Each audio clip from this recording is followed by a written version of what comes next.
Enough. Just get lost. मुझे अभी और घूमना है, घोड़े की सैर करनी है। चल। I said enough.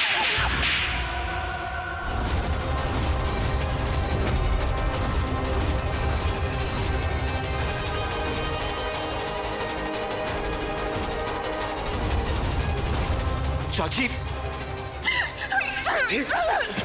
बहुत गंदी है, मैं तुझे शिकायत लगाऊंगी। तू सो रात में, मैं तेरी नोज कट कर दूंगी।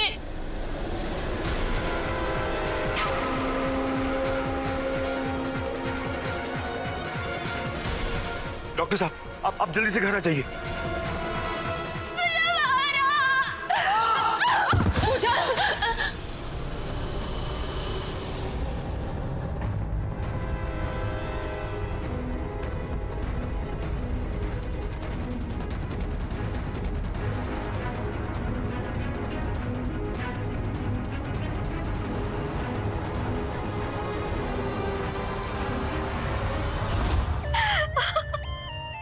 मुझे तो यकीन ही नहीं हो रहा।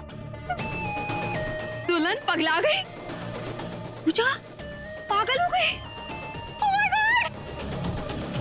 पगला गई है या हमें पागल बना रही है?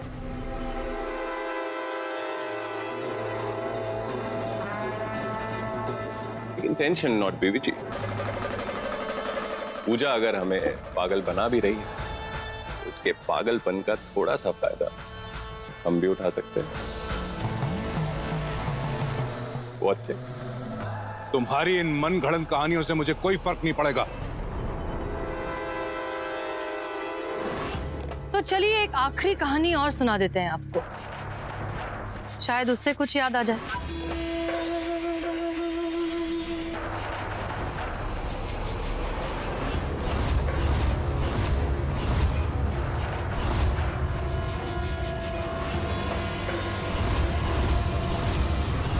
पहचाना इन्हें?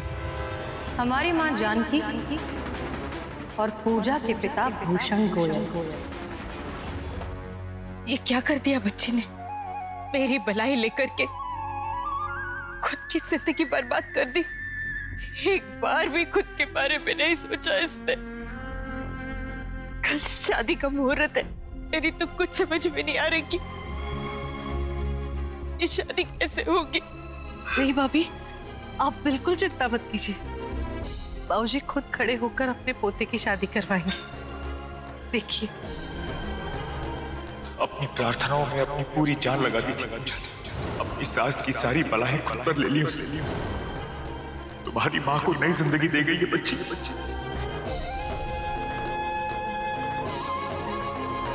भाई टेंशन क्यों ले रहे हैं? पूजा भाभी को कुछ नहीं हुआ है। आई एम श्योर ये कोई दवाई के साइड इफेक्ट्स होंगे। डॉक्टर आते होंगे, सब ठीक हो जाएगा। डोंट वरी भाई, सब ठीक हो जाएगा। 1991 देहरादून की वो बारिश भरी रात की कहानी तो आपको याद होगी ना मामा जी? और ऐसी बारिश कि छतरी भी किसी काम ना आए। भीगती रोती मेरी माँ आपके दरवाजे पर पहुंची, आपसे मिन्नतें करती रही कि आपकी कोठी में उन्हें एक कमरा मिल जाए जहां वो अपने होने वाले बच्चे के साथ अपनी जिंदगी काट सके। उस वक्त आपकी बहन भी पेट से थी। शायद दो माँ एक दूसरे का दर्द समझ पाती। मेरी माँ बस इतना चाहती थी कि जीवन शुरू होने से पहले ही मेरी जिंदगी बदनाम ना हो। देखिए जानकी जी, भूषण बाबू मुझे आपके बारे में बता चुके हैं। ये रंगमंच के नाटक को आप रंगमंच तक ही सीमित रखिए। मेरी बहन और बहनोई को उसका हिस्सा मत बनाइए। आप क्या कहना चाहते हैं भाई साहब? सिर्फ इतना, मेरी बहन की हालत पहले से ही बहुत नाजुक है। अपने इस झूठ से उसकी जिंदगी को और बर्बाद मत कीजिए आप। भूषण बाबू आपके बारे में पहले से बता चुके हैं। शरीफ घराने के लड़कों को फंसाना आपकी फितरत रही है। मैं आपके हाथ जोड़ता हूं जानकी जी, मेरे सीधे साधे बहनोई पर अपना ये पाप मत थोपिए आप एक बार अपनी बहन से मिलवा दीजिए, वो ही एक माँ का दर्द समझ सकती है। देखिए, आप बाहर चलिए। अगर दोबारा यहाँ आने की कोशिश की ना तो पुलिस में खबर कर दूंगा मैं। नहीं। तुम जानकी की बेटी हो? नहीं, मैं जानकी और आपके बहन भूषण गोयल की बेटी।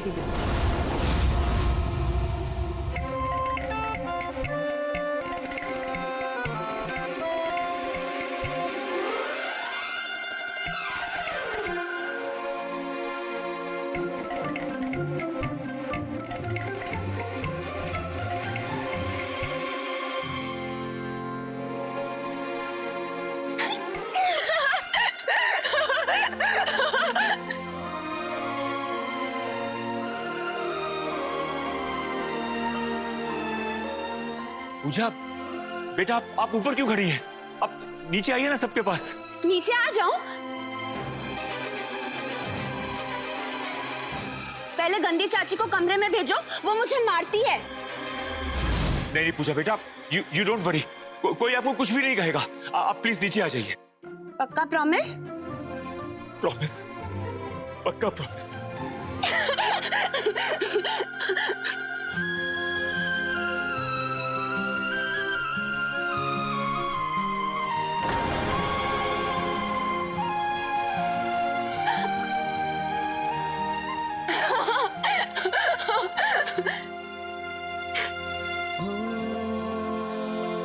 ये तुझे क्या हुआ?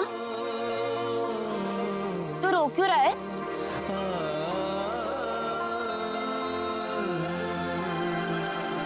तुझे भी किसी ने मारा?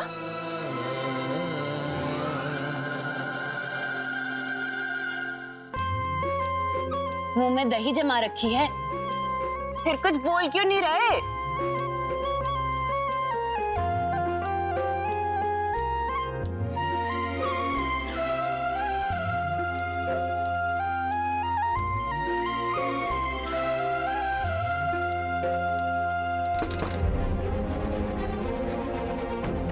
डॉक्टर साहब, अच्छा आप आ गए। पूजा बहुत अजीब सा बिहेव कर रही है, हम सब बहुत घबरा गए हैं। आप जरा देखिए ना प्लीज। डोंट वरी, मैं चेक कर लेता। सुप्रिया, पूजा को ले।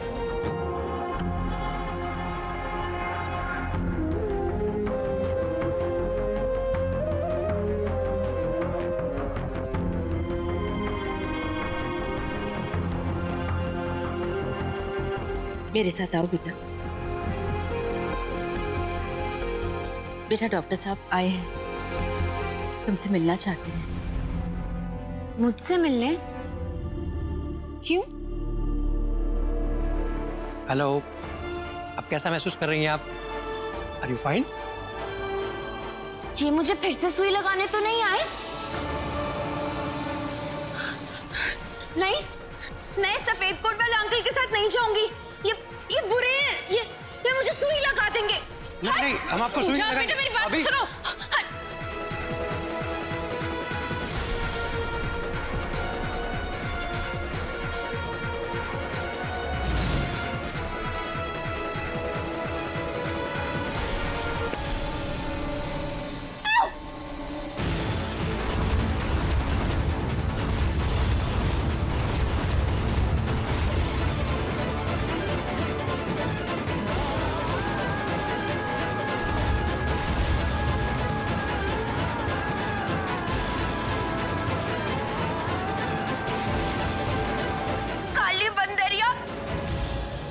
तुझे तो मैं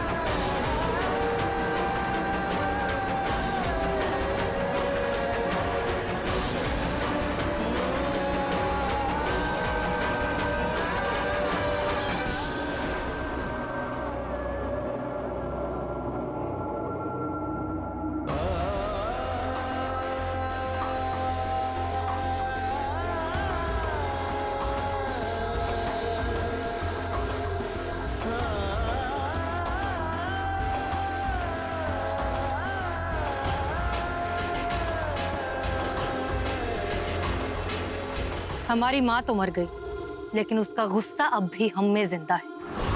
कमाल की बात तो ये है मामा जी कि हमारी माँ कोई भूल नहीं थी,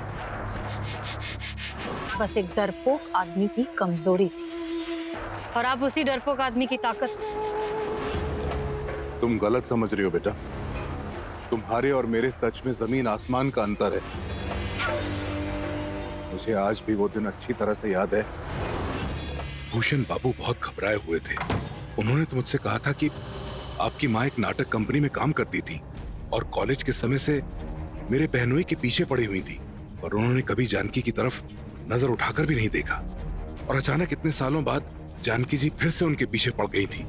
किसी तरह से अपना पाप उनके सर पर थोपना चाह रही थी। वो भूषण बाबू ने मुझसे कहा था कि वो मेरी बहन से मिलने आना चाहती थी ताकि मेरी बहन का घर तोड़ सके।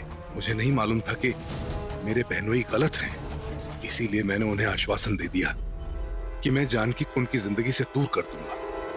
घबराइए मत भूषण बाबू, वो लड़की आपका घर नहीं तोड़ पाएगी।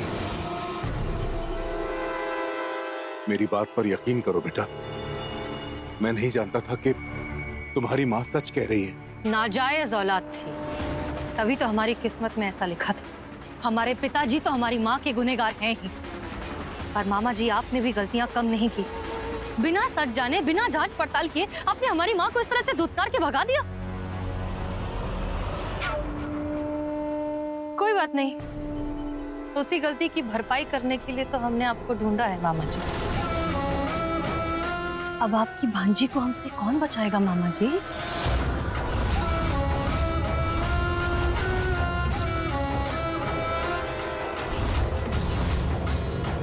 मामा जी जरा आराम से, कहीं ऐसा ना हो कि पूजा की बर्बादी देखने से पहले ही आप चल बसे। खैर छोड़िए इन सारी बात, आज तो हमारी प्यारी बहना का संगीत है ना, तो चलिए 2-4 मंगल गीत हम भी गाकर आते हैं। अब मामा जी ठीक लग रहे हैं ना? अब कपड़े बदलने की जरूरत तो नहीं? मैं इसे पूजा तक नहीं पहुंचने दे सकता, किसी कीमत पर नहीं।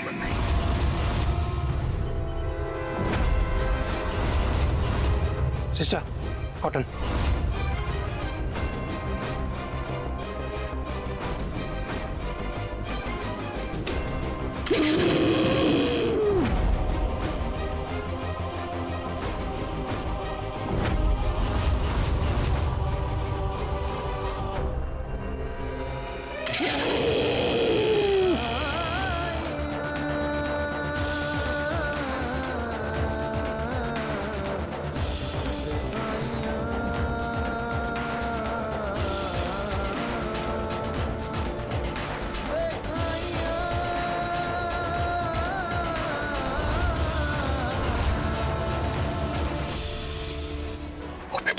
बैठ जाओ।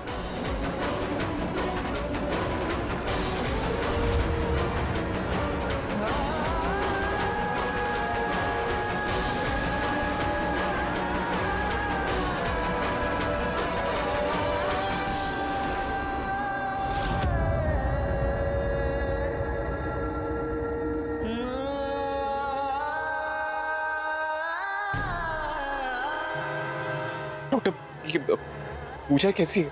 आप लोगों से 5 मिनट कुछ बात करनी है। खबर अच्छी नहीं है हरीश बाबू।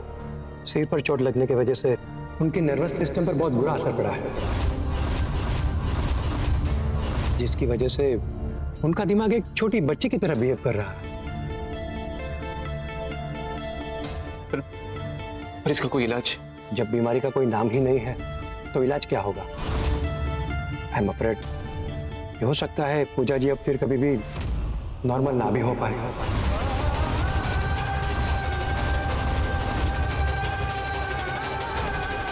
डॉक्टर साहब, ये क्या कह रहे हैं आप?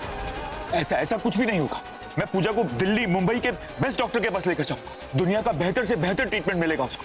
कोई कसर नहीं छोड़ूंगा पूजा के इलाज में। बिल्कुल हरीश बाबू, आप कोशिश कीजिए, लेकिन तब तक पेशेंट को हॉस्पिटल में ही रखना होगा। अगर आपके पास कोई इलाज नहीं तो पूजा को हम आपके पास क्यों छोड़? क्योंकि पेशेंट कभी भी हिंसक हो सकती है, आप सबके लिए खतरा बन सकती है। और क्या डॉक्टर? और धीरे धीरे उनकी हालत बद से बदतर होती जाएगी।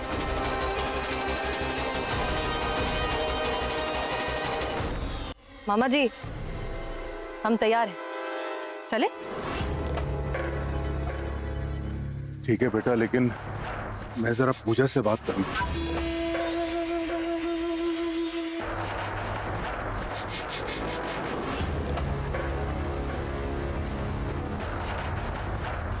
हेलो पूजा, बेटा मैं आने की सोच रहा था तो अच्छा बिजी हो?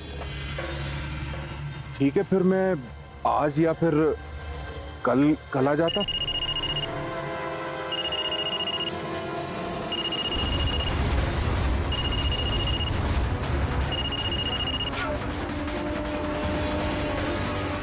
मामा जी, आपको तो हमारी बातों का इतना खौफ हो गया कि आपने झूठा फोन ही लगा लिया। घबराइए मत, हम तो मजाक कर रहे हैं। अब अपनी बहना के ससुराल हम ऐसे ही थोड़ी ना चले जाएंगे। हम तो वहां बड़े बड़े मोतीचूर के लड्डू ले जाएंगे।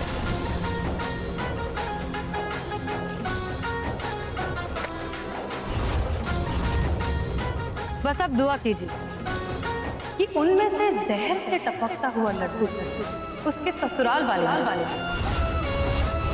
क्योंकि वो तो सिर्फ हमारी प्यारी बहना के लिए है ना।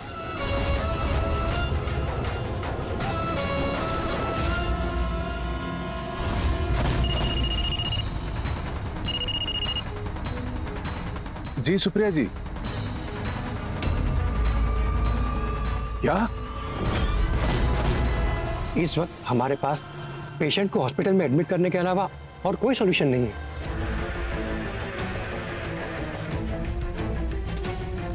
आप इस अथॉरिटी लेटर पर साइन कर दीजिए।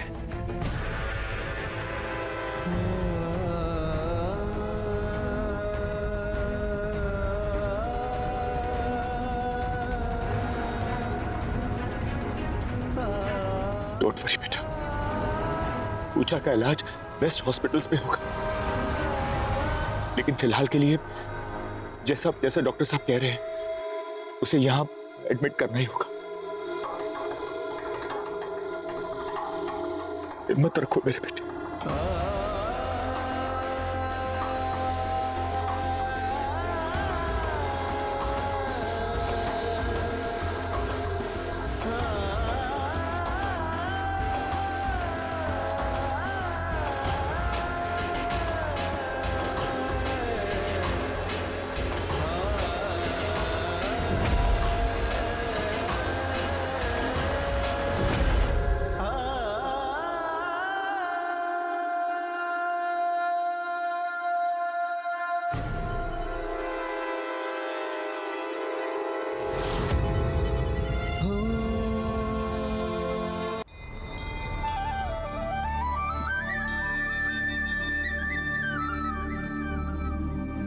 पूजा की इस हालत की जिम्मेदार कहीं ना कहीं मैं और मेरे पति। कल मेरे नरेन और पूजा की शादी होनी थी। अब ये शादी आप ही को पार लगानी है कान्हा। आज इस अखंड ज्योत के सामने मैं एक वचन लेती हूँ, जब तक पूजा पूरी तरह से ठीक न हो जाए तब तक मैं अन्न का एक दाना ग्रहण नहीं करूंगी। चले बेटा।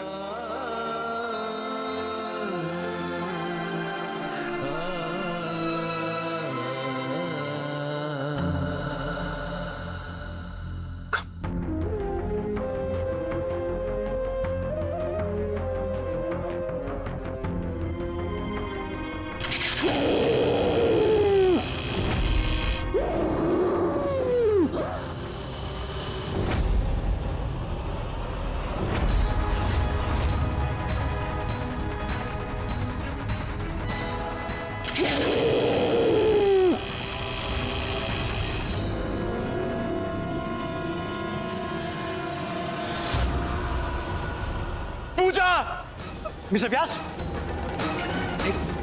छोड़ो मुझे। मिस्टर व्यास आप यहाँ जाइए यहाँ से। अब क्या करें पूजा के साथ? छोड़ी मुझे। देखिए उनका इलाज चल रहा है, आपकी जिंदगी खतरे में पड़ सकती है। छोड़, जाइए यहाँ से। छोड़ो। हाँ कुछ नहीं होगा, मैं हूं ना। मिस्टर व्यास आप क्या कर रहे हो? प्लीज ऐसा मत कीजिए। कोई उससे हाथ नहीं लगाएगा। मिस्टर व्यास देखिए इनका इलाज चल रहा है, please try to understand and cooperate. देखिए कुछ नहीं होगा तो अगर कुछ भी हो गया तो उसके जिम्मेदार आप खुद होंगे। प्लीज समझिए मेरी बात को। मैंने कहा ना उसे कोई हाथ नहीं लगाएगा। I'm sorry Puja, I'm sorry। मैं बहुत बुरा हूँ, बहुत बुरा हूँ मैं। मैंने तुम्हें अकेला छोड़ दिया। I'm really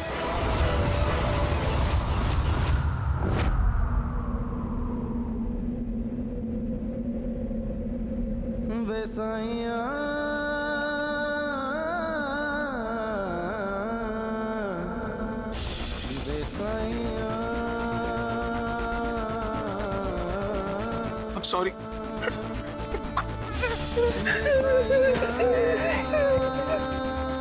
कुछ नहीं हो।